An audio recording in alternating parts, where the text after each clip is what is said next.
creio que é muito importante. Gostaria que você abrisse em Coríntios, por favor. Coríntios, 2 Coríntios, capítulo 2. 2 Coríntios, capítulo 2. Versículo 10 e 11.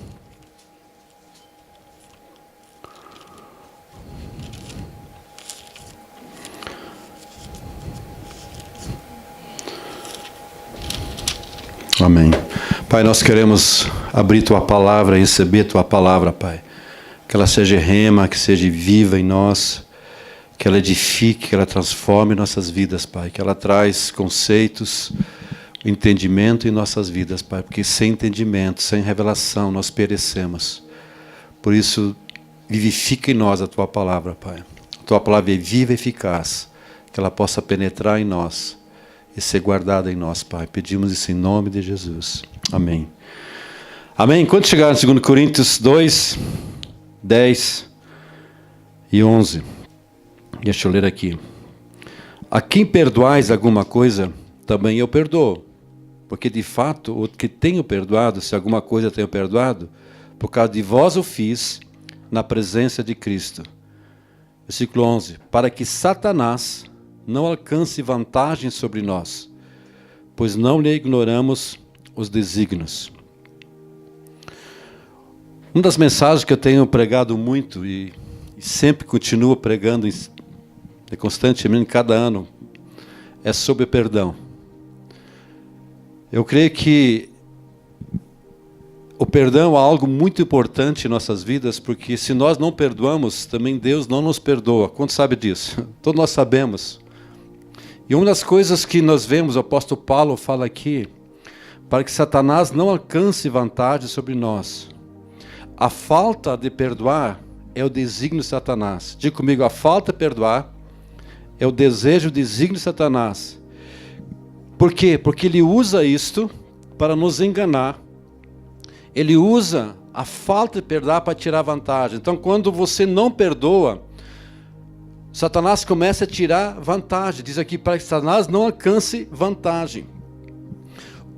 Um dos objetivos de Satanás é conservar os perdidos no seu mundo. O mundo está perdido, o mundo está sem Deus. A Bíblia diz, o mundo jaz no maligno. Então o propósito de Satanás é manter as pessoas perdidas no mundo. Agora, os cristãos, ele tenta enfraquecer, trazer de volta ao sistema do mundo. Uma das coisas que ele usa para enfraquecer os cristãos, onde ele começa a tirar vantagem, é quando você não perdoa. Então o inimigo sabe disso. Então quando uma pessoa não perdoa, você dá realmente legalidade para o inimigo tirar vantagem. Então sempre alguém, quando não perdoa, Satanás tira vantagem. E a palavra, o apóstolo Paulo, ele sabia disso. Havia situações específicas. Se você vai estudar a igreja de Coríntios, havia muitos problemas na igreja de Coríntios. E o apóstolo Paulo começa a ensinar como devia ser o povo de Deus, como devia realmente proceder, como devia praticar.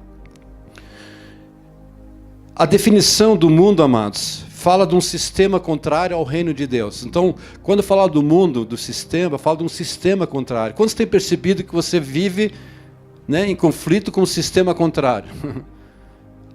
Qual sistema contrário? Contrário ao reino de Deus. Então existe o mundo que é o contrário ao reino de Deus. Existe o reino de Deus, também existe o reino das trevas, o mundo, que é contrário, é um sistema contrário ao reino de Deus. Jesus, em Colossenses, diz que Ele nos tirou do império das trevas e me transportou para o reino do Filho do seu amor. Então o que Deus fez? Em Cristo Jesus você foi tirado, você não participa mais do império das trevas. Você agora tem um outro Senhor. A Bíblia diz em Efésios que nós andamos conforme o curso desse mundo, conforme o príncipe da potestade do ar. Todos nós andamos em submissão a esses reinos. Mas agora não mais.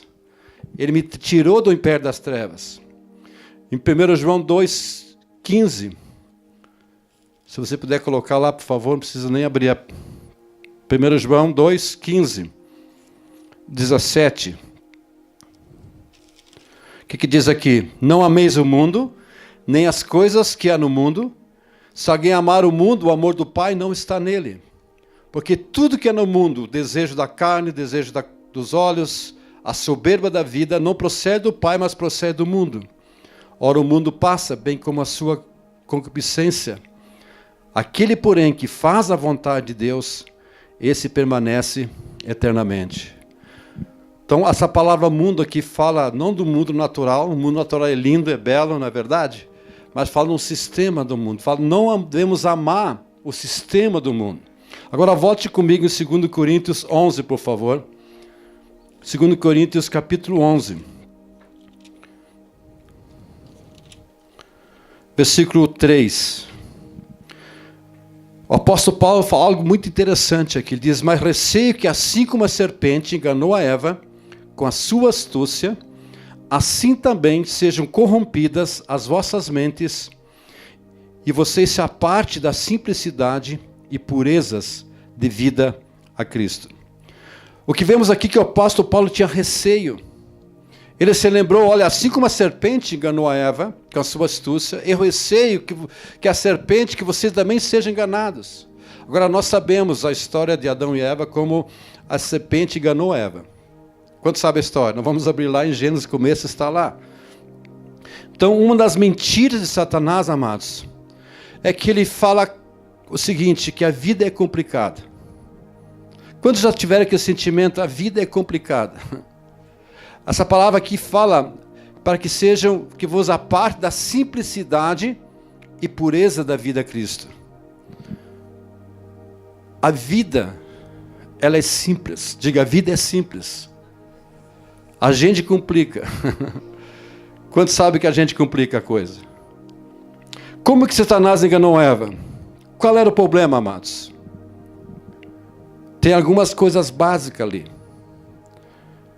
Tem algumas coisas básicas. E às vezes a gente percebe na nossa vida algumas coisas básicas. Por exemplo, se eu fosse acender um fogo aqui dentro, o que encheria essa sala aqui? Fumaça. E muitas vezes nós ficamos lidando com a fumaça. Sai fumaça, mas o problema não está na fumaça. Existe alguma coisa básica que é o fogo. Então, se eu apagar o fogo, o que acontece? A fumaça vai embora. Mas muitas vezes ficamos lidando com a situação, mas a situação não é a fumaça. Existem coisas básicas ali. Que coisa básica? Falta de perdão, orgulho. Eu pus uma lista aqui. Ciúme, inveja, cobiça, amor, dinheiro, etc, etc, etc. Existem aquelas coisas que a Bíblia fala que é pecado. Onde a palavra de Deus ensina, e esse é o problema. Então, muitas vezes nós ficamos lidando com a fumaça, mas o problema não está na fumaça, existe uma coisa básica, a raiz do problema. Há pecados básicos ali, onde a Bíblia fala sobre isso. Então, muitas pessoas, elas vêm feito com histórias, né? Às vezes, muitas pessoas vêm aconselhar comigo, né? E eu fico pensando, qual é o problema que a pessoa está falando? Então, ela fala uma história, mas o problema não está no que ela fala. Existe uma coisa básica ali, existe um fogo ali. Porque se nós conseguirmos achar o fogo, apagar o fogo, o problema é resolvido. Às vezes existe um pecado básico ali. Então as pessoas elas ficam enfeitando com histórias, lidando com as coisas que não é básico. Talvez você esteja lidando com coisas que não é básico. Mas o que você precisa descobrir, qual é o pecado básico, qual é o princípio que eu estou quebrando, onde a palavra de Deus é tão clara, onde me ensina que eu devo praticar ou não praticar. Ou eu devo tirar algo da minha vida, ou acrescentar algo da minha vida. Quantos estão entendendo? Pecados básicos, onde a Bíblia fala, é tão claro que fala. Amados, a vida ela não é complicada. A vida não é complicada. O que existe é a minha e a sua incapacidade de admitir o pecado ou a coisa básica na minha vida. Nós não queremos admitir isso na nossa vida. O problema é o básico da situação. As pessoas, elas sempre dão desculpas. Foi com Adão e Eva. Havia um problema básico, um pecado básico da vida deles.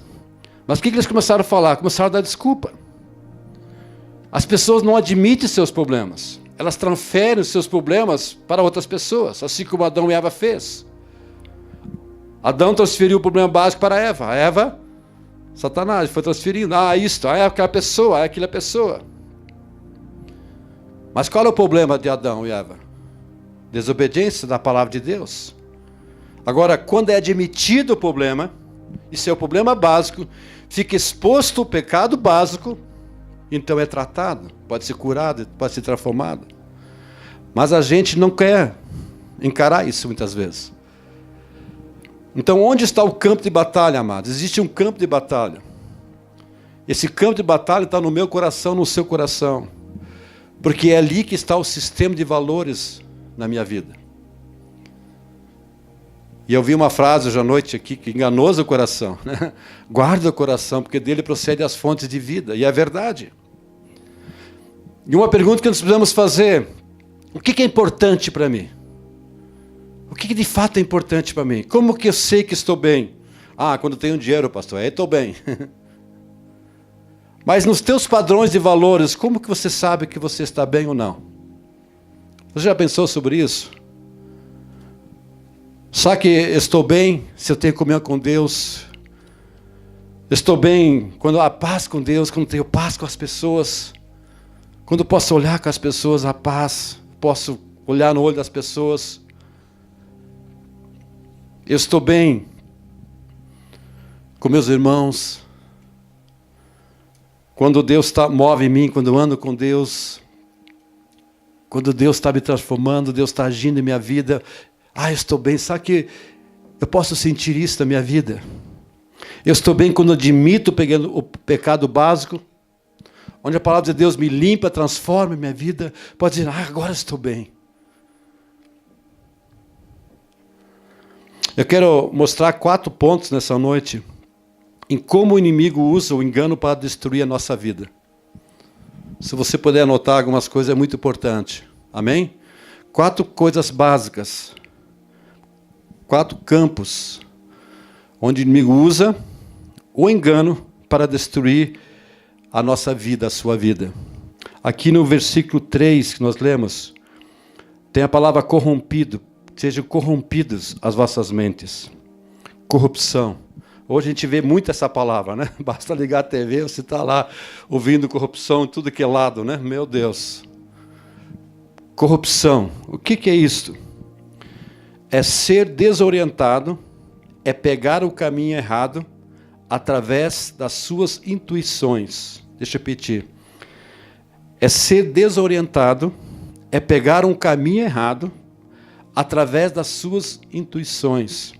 É um sistema de valores desorientado. Intuição do coração, ela sempre conduz à direção errada. Nós já usamos essa palavra enganoso coração. Então, quando você tem a intuição, isso no seu coração, muitas vezes pode conduzir você a um caminho errado. O que é intuição, amados? Intuição é quando diz, eu vi aquele olhar. Eu sei o que ele quis dizer. Eu sabia, eu acho, eu penso. Quantos de vocês já olharam para pessoas eu sei o que ele queria falar. A intuição, ela não é baseada em fatos, mas algo que se chega à conclusão através de percepções subjetivas. Eu vi aquele olhar. Só que você não sabia que ele estava com dor de dente. Fez uma cara, fez uma cara feia para mim. Mas quem sabe estava com dor de dente, não tem nada a ver. Quando estão entendendo? Não está baseado em fatos, é uma intuição de você. Eu vi aquelas 2 pessoas ali se virando, conversando. E eles se olharam, acho que está falando de mim. Alguém já teve isso na sua vida? Você já acha que estava falando de mim. Intuição são quando meus sentimentos me levam a sentir algo a respeito daquela pessoa, onde eu passei a fazer um julgamento a respeito daquela pessoa sem usar fatos. E eu comecei a julgar toda aquela situação. E, amados, isso é muito fácil. Quantas pessoas nós julgamos, destruímos, nós nos afastamos, nós julgamos situações, mas isso não está baseado em fatos. Por quê? Porque nós julgamos sem usar fatos. Fatos, quem sabe, para mim é um fato, mas não é um fato, não é verdade. Não é bem assim. A intuição também, quando vimos e vemos algo parcialmente, mas usamos o sentimento para se chegar à conclusão. Quantos de vocês já passaram por duas pessoas conversando e você ouviu duas frases e você tirou a conclusão de toda aquela conversa? Você ouviu, tá, e você tirou a conclusão de toda aquela conversa. Mas isso é um engano.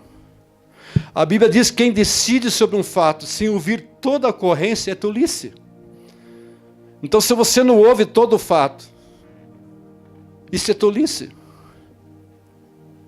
É interessante quando você vai ouvir casal, eu aconselho às vezes casais. Então vem a esposa e fala, né? E fala do maridão. E fala do patrão velho.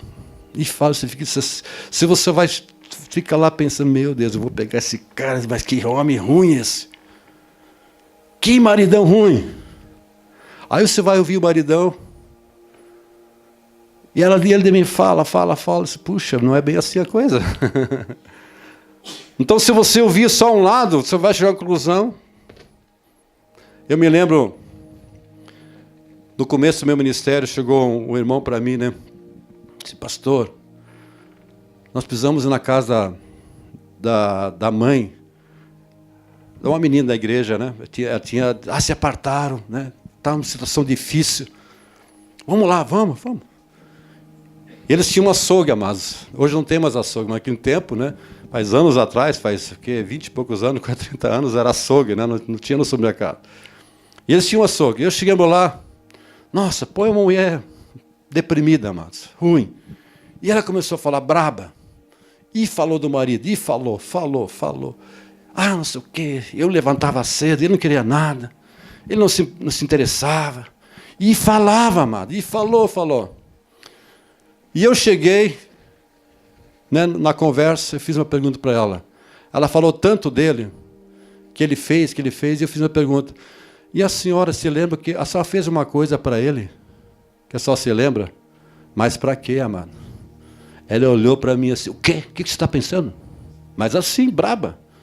O que você está pensando? Eu sou bonzinho. Ele que é o problema. O que você está pensando? Que eu só tenho... Eu não fiz nada. Aí lá dentro de mim, meu Deus, mulher de açougueiro, vai pegar uma faca, vai me carnear agora aí, né? Meu Deus. Põe uma mulher braba, amados.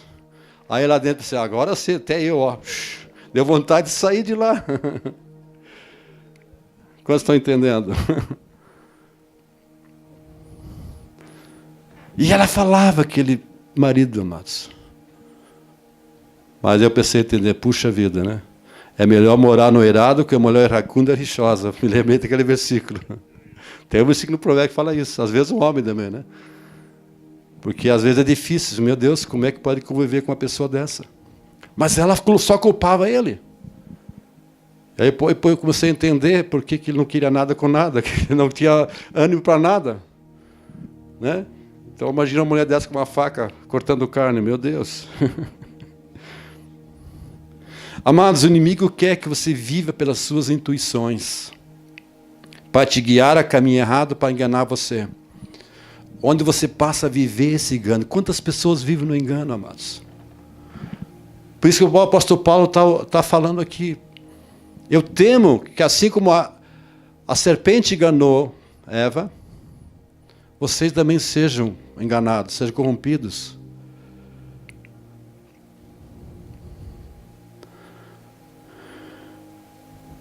Como que eu vou vencer esse engano? Como que você vence? Em guardar e praticar a verdade. Guardar e praticar a verdade. No livro de João, capítulo 14, versículo 23 e 24, Jesus respondeu, se alguém me ama, guardará a minha palavra, e o meu Pai o amará, e viremos para ele e faremos nele morada. Quem não me ama, não guarda as minhas palavras. E a palavra que estáis ouvindo não é minha, mas do Pai que me enviou. O que Jesus está dizendo aqui? Se alguém me ama, vai guardar a minha palavra. O que é guardar a palavra, base? Não é você ter a Bíblia e guardar lá na sala, Salmo 91 aberta, estou guardando a palavra. Mas o que é guardar a palavra? É você ouvir e praticar a palavra. Então não é guardar, eu sei. Uma vez, anos atrás, acho que era o dia da Bíblia, né? Aí tinha um senhor ou mulher, não me lembro mais, não lendo, mas sabia o Salmo 119 de cor. E eu fiquei tão maravilhado com aquilo. Eu achei, puxa, que bom. Né? Imagina decorar o Salmo 119 e estar lá, sem a Bíblia e falando o Salmo 119. Agora, é ótimo isso, nós devemos decorar a palavra, mas quando sabe que não é apenas aqui, mas a palavra precisa descer no nosso coração. Descer uns 20 centímetros. Às vezes, como eu falei antes, eu não falei, mas eu quero falar agora. Você sabe por que vem sequidão na nossa vida, amados? É a ausência da palavra e a ausência de oração. Sempre quando você vai sentir sequidão na sua vida, você deve examinar o teu tempo de devocional com Deus, o teu tempo de oração. É impossível uma pessoa sentir sequidão se ela medita na palavra, se ela se alimenta da palavra. Jesus disse, quem de mim se alimenta, por mim viverá. Jesus é a palavra viva. Diga comigo, a ausência da palavra e a ausência da oração vai trazer sequidão. Então, um termômetro para você, amém? Ok, fecha aspas. Vamos lá, vamos continuar a mensagem aqui.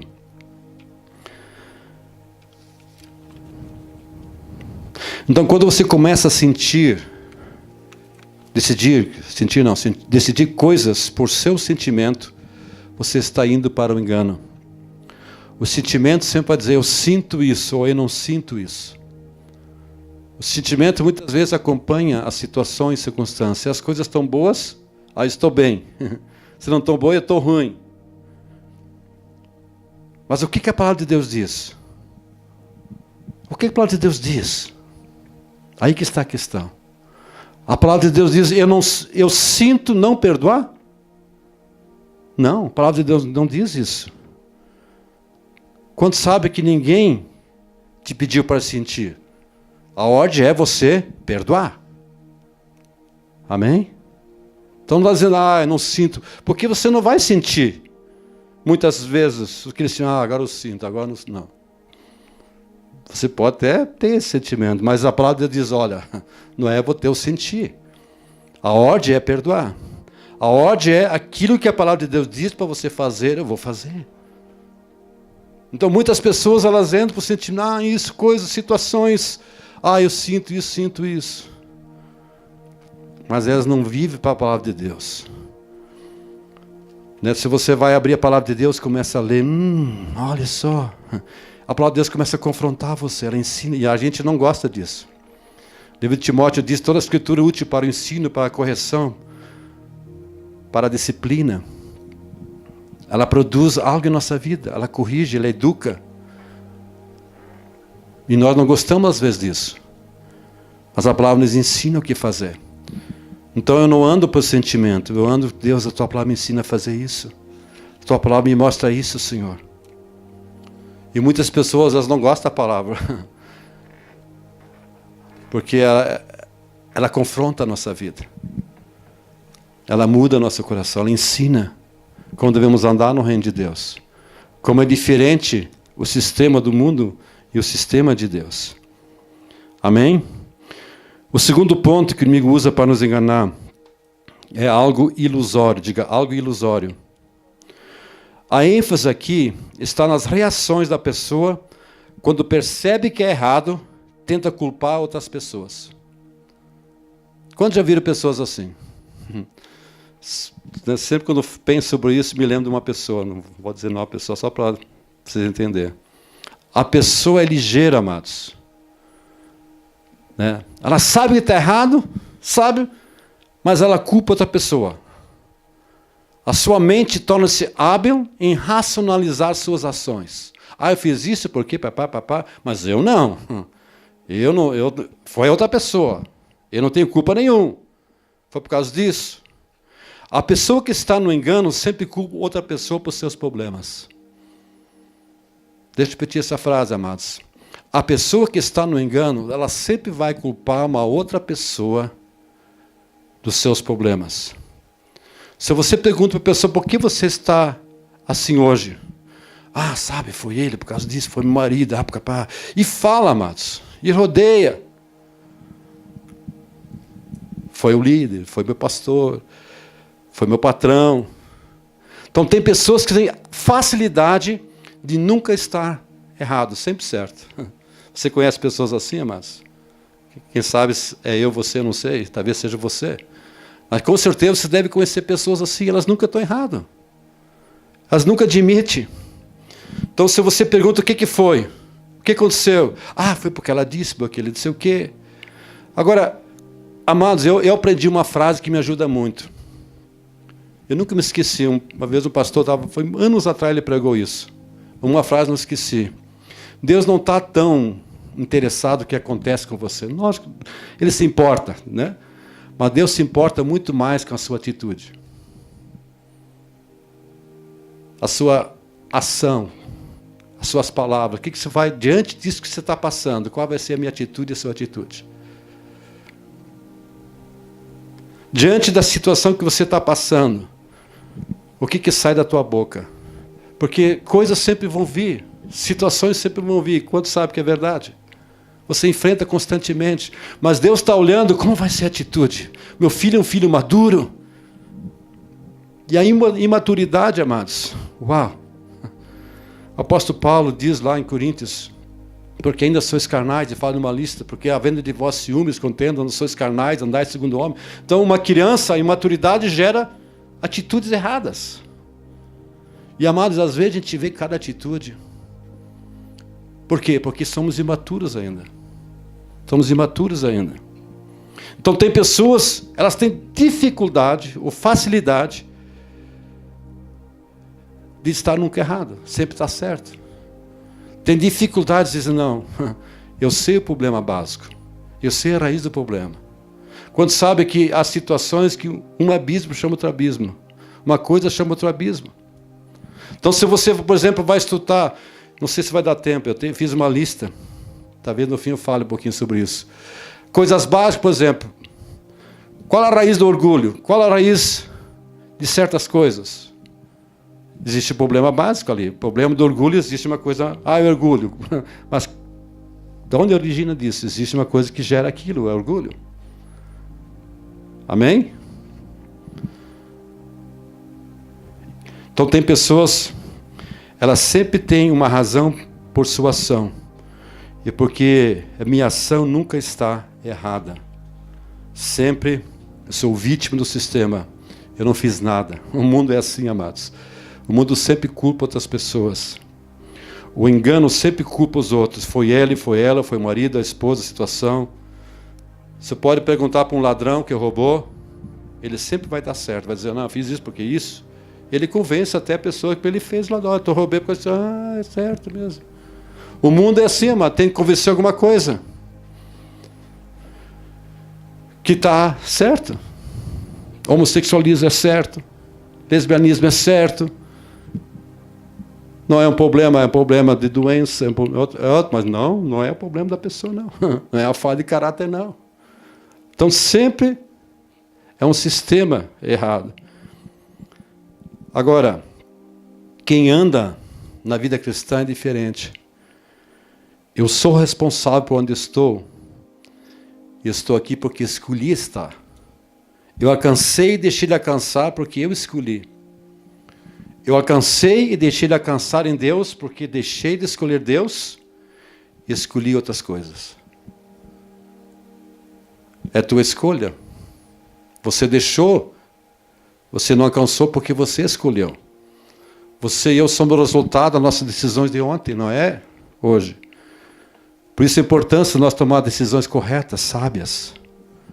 Isso vai influenciar o dia de amanhã. Você quer mudar a tua vida, amados? Começa a tomar decisões importantes hoje. Com Deus, teus relacionamentos. Começa a mudar, veja os problemas básicos. Descubra os problemas, descubra o fogo. E veja o problema básico. E veja então se a tua vida não vai mudar. Você vai trazer um futuro para você. Você sabe que a prosperidade está baseada numa mentalidade errada ou certa?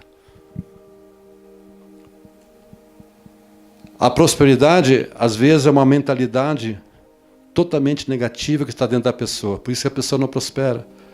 Mas o problema está onde? Está na pessoa. Como ela pensa. A Bíblia diz, como ele pensa, assim ele é. Então você tem que examinar qual é o problema básico.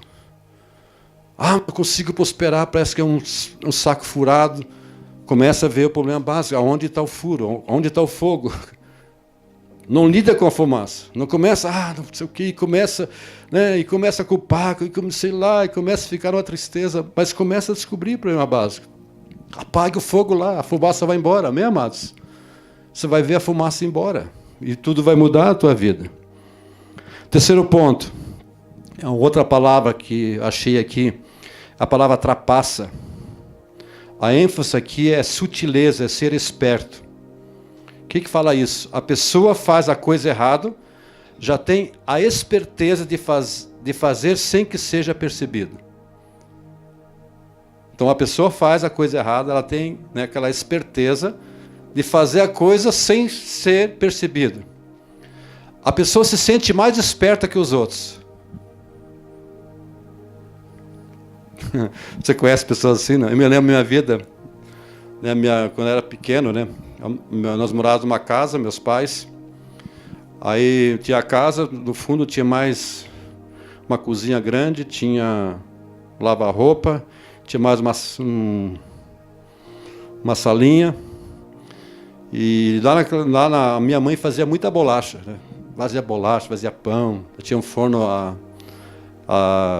assim de barro, de forra, Ela fazia todas essas coisas. E ela fazia uma bolacha de coco muito bom. Mas põe a bolachinha, sabe aquela bolachinha de origem alemã, assim, mas põe gostoso. E a mãe de vez em quando fazia isso.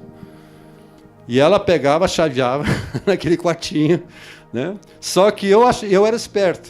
O que eu fazia? Eu entrava na sala, no lava-roupa lá, pulava em cima da máquina, tinha uma janelinha, pulava a janelinha e alcançava a bolacha lá, a lata de bolacha. E de vez em quando eu pegava a bolacha. Me lembro, certa vez, minha mãe chegou, recebeu visitas, vou oferecer bolacha. Ela foi pegar, que dei as bolachas, comida tudo. E sabia que era eu. Mas eu pensava que era esperto, que ninguém ia saber. Mas todo mundo sabia que eu que pegava as bolachas. Quantos vocês acham que eu sou esperto, amado? A pessoa, eu vou fazer sem que ninguém vai saber.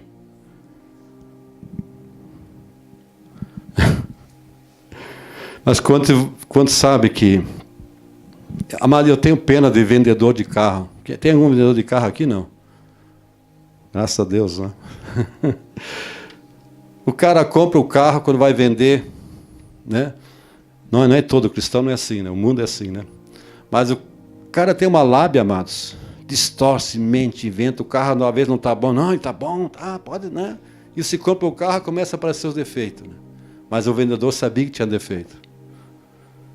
Ele pensa que é esperto.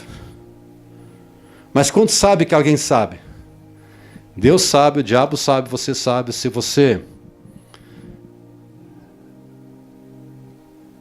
decidir saber, também você sabe. Lá dentro você sabe. Mas você acha que é esperto para enganar as pessoas. Ninguém vai ficar sabendo. Deus sabe. No livro de Romanos, capítulo 2. Romanos, capítulo 2. Versículo 15, 16 diz, o apóstolo Paulo dizendo aqui às pessoas, a consciência, acusando-se, defendendo-se. Mas o versículo 16, no dia em que Deus, por meio de Cristo Jesus, julgar os segredos dos homens, de conformidade com o meu evangelho. Quando sabe que um dia Deus vai confrontar, você podemos aparentar uma coisa, mas um dia nós vamos poder fugir. Nós vamos ser confrontados com a palavra, com o evangelho. E você podemos enganar pessoas hoje, podemos tentar enganar, viver uma aparência, podemos ter duas caras, mas um dia nós vamos ter que confrontar. Hoje ainda participei de um velório, e estava conversando com a pessoa do lado, aí citei esse versículo, a Bíblia diz que todos nós vamos prestar conta da nossa vida, que temos feito através do corpo, o bem e o mal. Nós vamos prestar conta diante de Deus. A Bíblia fala isso. Nós vamos chegar diante de Deus e vamos prestar conta diante de Deus. Já pensou nisso? Ah, mas não, está aqui. Ó. A Bíblia diz que nós vamos prestar conta de toda a palavra que nós temos proferido. Mas como isso? Está ali. Quando sabe que as nossas palavras elas têm o poder, elas vivem eternamente. Então as palavras que eu falo hoje são como ondas que continuam eternamente, assim como ondas de rádio, de televisão que vem, tu recebe na tua casa, assim são tuas palavras. Elas um dia vão estar diante de Deus, ó, aqui, ó, tu vai prestar conta dessas palavras que você falou. Por isso a palavra de Deus fala, aquele que mentia não mente mais, mas fala a verdade, palavras que edificam, porque nós vamos prestar conta. Aqui, no livro de Lucas 12, versículo 2, Lucas 12, 2. Vamos lá.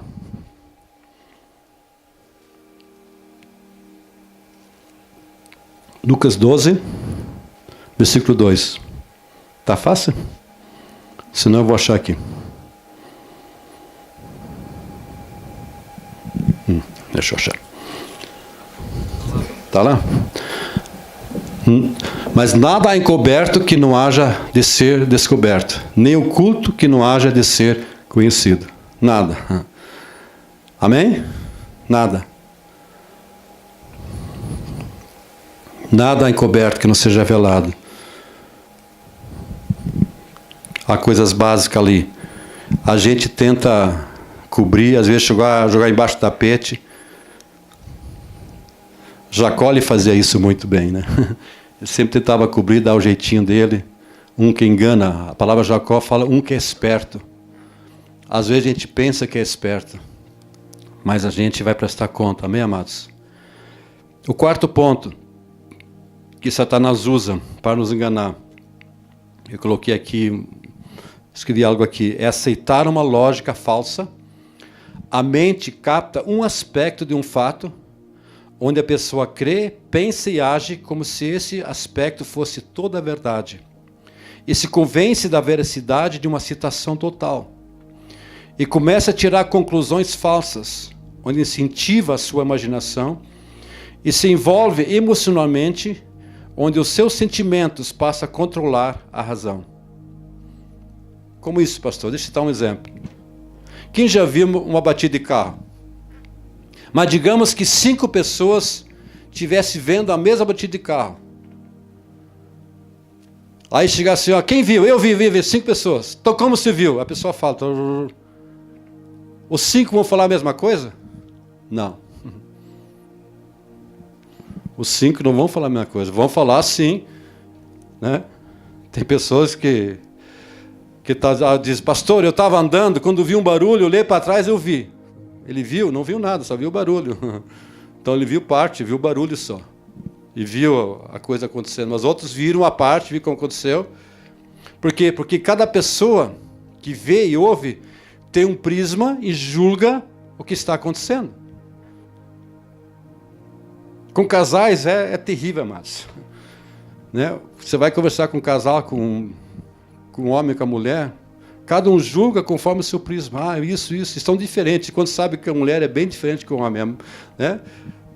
É importante você, marido, saber disso. A mulher é bem diferente. Bem diferente. Já não descobriu, descubra logo. Tem um prisma diferente, isso é importante. Coisa que você não enxerga. Detalhes. Então, quando eu julgo algo através de apenas meu prisma, eu estou aberto para o engano. Amados, isso é terrível. Quantas pessoas, elas são assim, ela vê o prisma dela, mas não estão vendo toda a situação. E isso é terrível, as pessoas entram debaixo do engano. Quantas pessoas são enganadas? Então é necessário que eu aprenda a ouvir de outros o que elas viram, o que eles ouviram, para não ser enganado. Eu preciso ouvir de outros. Quando ouço algo, em vez de levar um sentimento ruim, e às vezes acontece, você ouve e cria que sentimento ruim em você. Você deve dizer, eu ouvi isso que eu entendi de fato, porque algo trouxe algo ruim dentro de você. E você tem que ter liberdade de chegar, puxa, eu ouvi isto. Acontece muito entre casais, né? Quantas discussões, mas você não quis, não foi isso que eu falei, não quis dizer isso. Mas você ouviu algo. Então, qual é o teu ponto de vista a respeito disso? Eu ouvi isso e preciso entender melhor isto. Isto é sábio, amém, amados? Quantos relacionamentos quebrados? Quantos relacionamentos entrou amargura, separação? Porque a pessoa viu o prisma e não julgou toda a situação, o que está acontecendo. Quantas vezes ouvimos algo de uma pessoa, mas não é bem isto? Uma vez nós fizemos, lá em Nages, nós pegamos uma historinha, fizemos um círculo, né? Fizemos entre casais isso. Então eu contei primeiro o pastor Adair. Peguei a folhinha e li a história para ele. Só que ele não, agora aí tu conta para a pessoa do lado. Então daí contou. Amado, quando chega no fim, o cara já matou, o cara, meu Deus, é tudo diferente a história. É interessante isso. A pessoa fala, mas quando vê muda, meu Deus, muda a história. Muda completamente.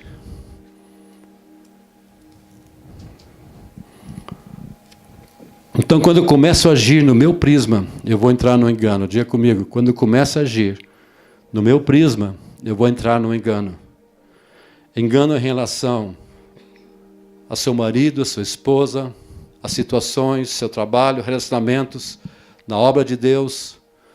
Quantas pessoas eu tenho percebido, às vezes, têm problema de relacionamento porque eles têm um prisma. Eles começam a ver no seu prisma.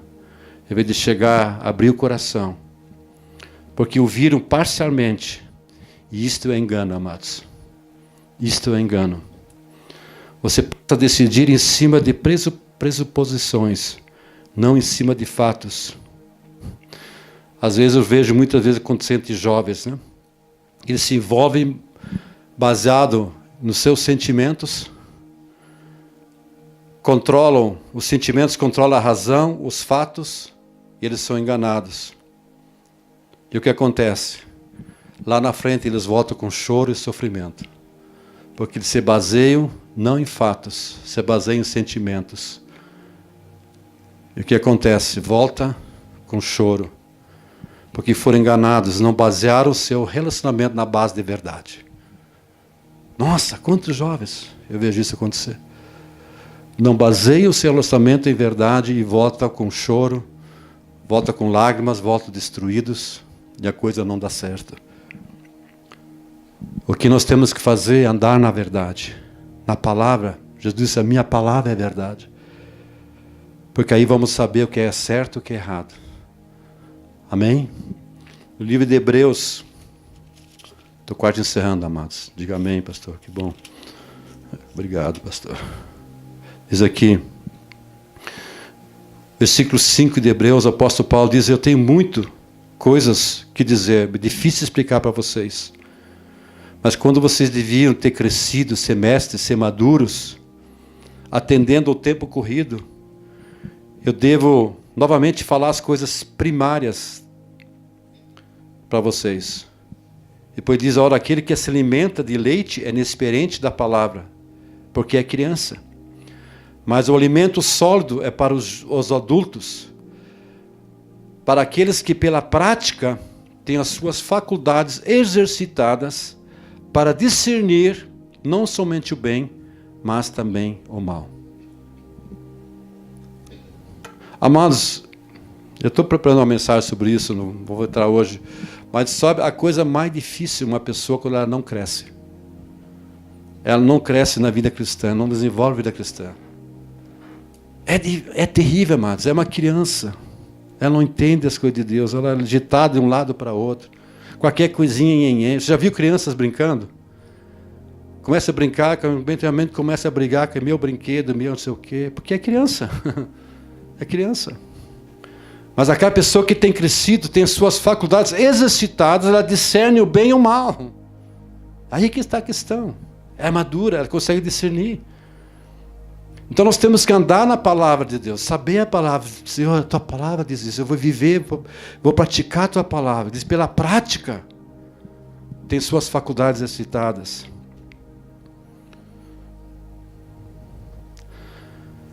Tem pessoas que acreditam numa mentira e acham que da mentira faz da mentira uma verdade.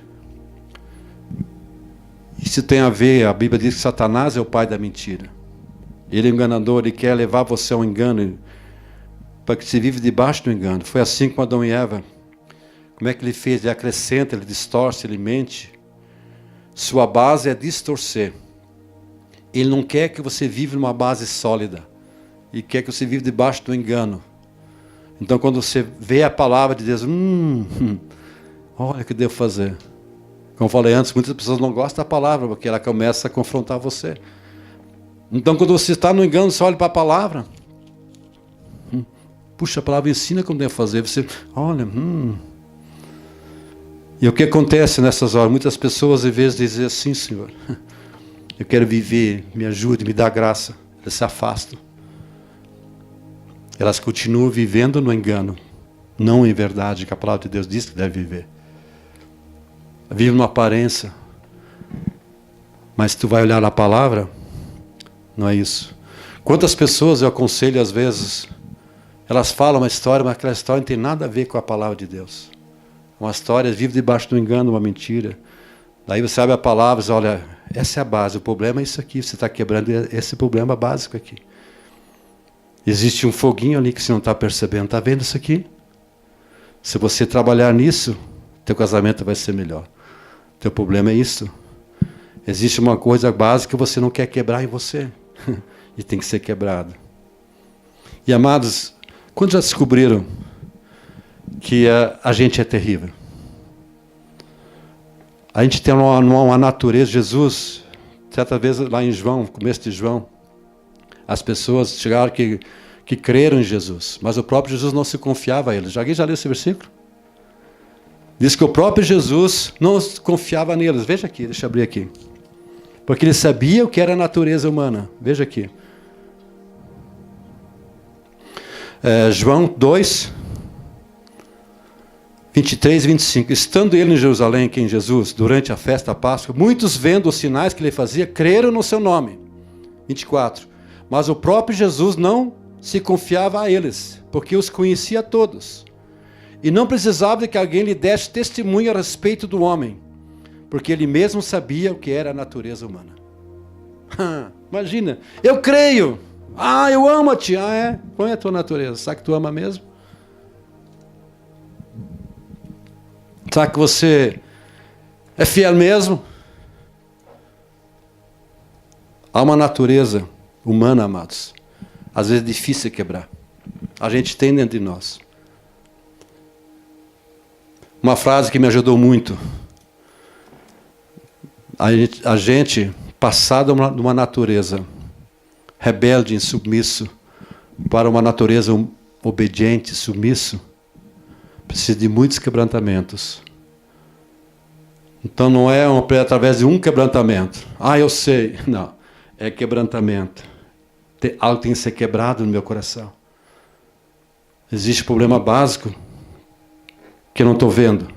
Existe um fogo lá, mas existe um problema lá. Existe uma natureza lá. Então, passado de uma natureza rebelde, amados, para uma natureza obediente, gera dor, quebrantamento. Não é um quebrantamento, mas é um processo, às vezes, nessa vida de quebrantamento. Amém? Quantos querem uma natureza nova? Amém, amados? Quantos têm a ver descoberto um zoológico dentro de você que você não sabia que estava lá? Da onde que vem isso, meu Deus? Da onde que vem isso aí? Meu Deus, essa atitude. Por que eu não consigo perdoar? Por que tanto raiva? Por que isto? Há algo lá.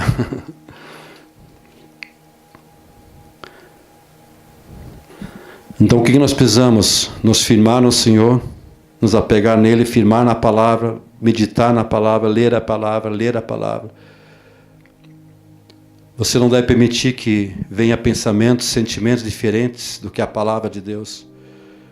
E que você seja levado a isso. A Bíblia diz em Filipenses 4:8, o que pensar? E fala de uma lista. O que pensar?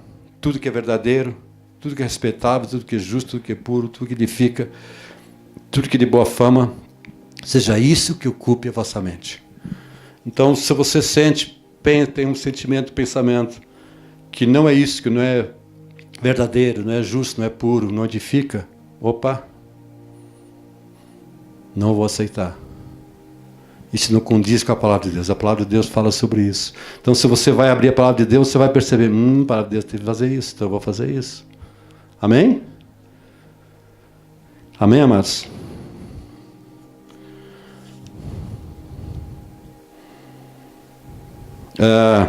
Ok. Vocês me dão 5 minutos mais? Para me ler, eu fiz isso aqui. Esse é um... Ok. 1 Coríntios 12. Bem rápido, tá? Eu só vou ler, não vou nem falar. Só para vocês. 12. Aqui estão os problemas básicos, amados, tá?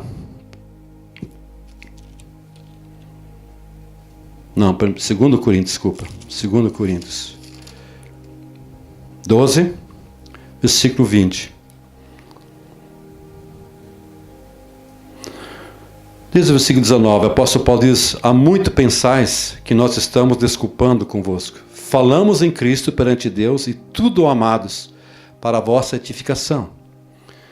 E o que o apóstolo Paulo temia? Eu temo, pois, que indo ter convosco, o apóstolo Paulo, ele temia, ele tinha receio, ele queria estar na igreja de Coríntios, ele disse, puxa, se eu vou estar lá, eu temo, se eu chegando lá e não encontro as pessoas como devo encontrar. Ele diz aqui, não vos encontro da forma em que vos quero, e que haja entre vós, que acheis diferente do que esperáveis, e que haja entre vós contendas, invejas, iras, porfias, tetrações, intrigas, orgulho e tumulto.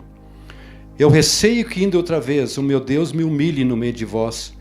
Eu venho a chorar por muitos que outrora pecaram e não se arrependeram da impureza, prostituição e lascívia que cometeram. Eu comecei a estudar esse foguinho aqui, porque são coisas básicas. Por exemplo, a palavra contenda. Eu tentei pegar o dicionário, comecei, eu escrevi algumas coisas aqui. É uma disputa, uma discórdia, onde duas partes estão em posição contrária de ideias, conflito, bate-boca, discussões. A Bíblia fala muito sobre contenda, por exemplo, Provérbios 6, 16, 19, que promove contendas, terrível. A palavra inveja, desejo de possuir o que o outro tem, é um sentimento de cobiça da riqueza, da prosperidade do outro. Quer possuir o que o outro tem. Isso às vezes a gente vê muito nas pessoas. As pessoas elas querem o dom das pessoas, as coisas das pessoas. Ira, outra palavra ira, mágoa, rancor com alguém. É uma pessoa que não consegue perdoar outra pessoa.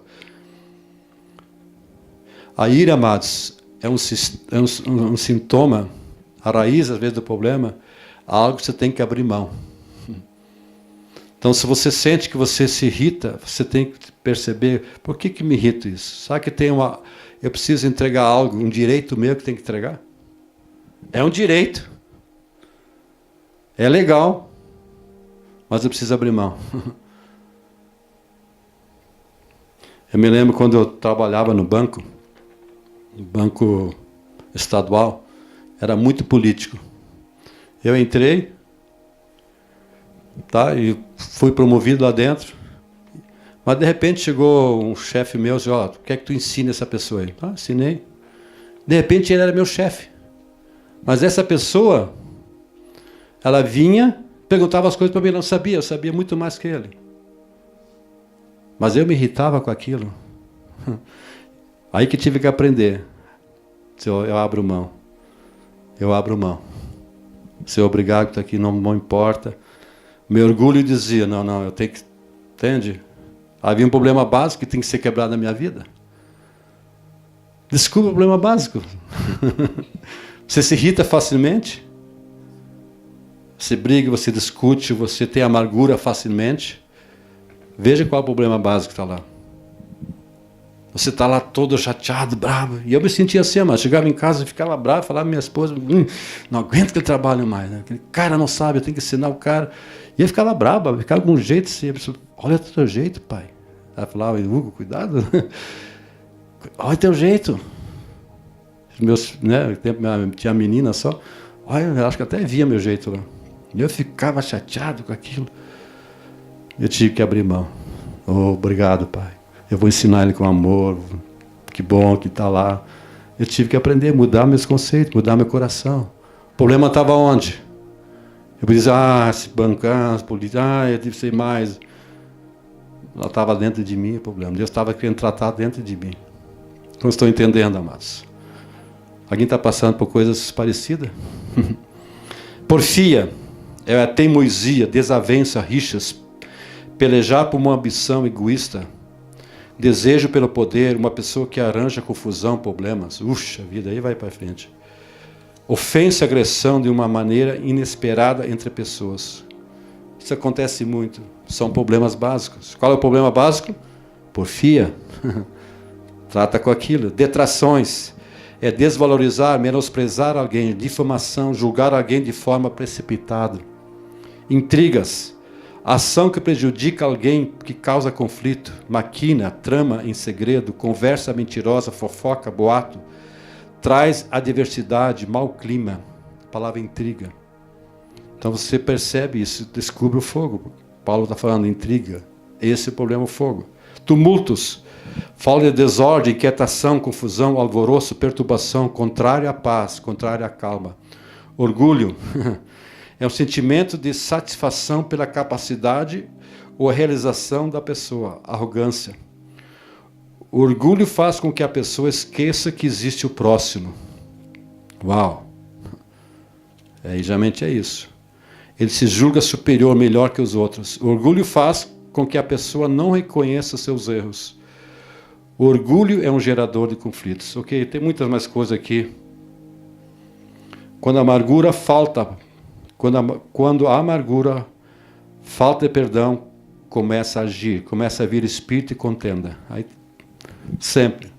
A amargura gera uma coisa, mas a raiz do problema é onde? O fogo. Qual é o problema? Perdão. Eu não perdoo, a amargura gera outra coisa. Então ficamos lidando com a fumaça, com as coisas, mas nós não queremos admitir que o problema está em nós. Amém? Vamos ficar em pé, por favor.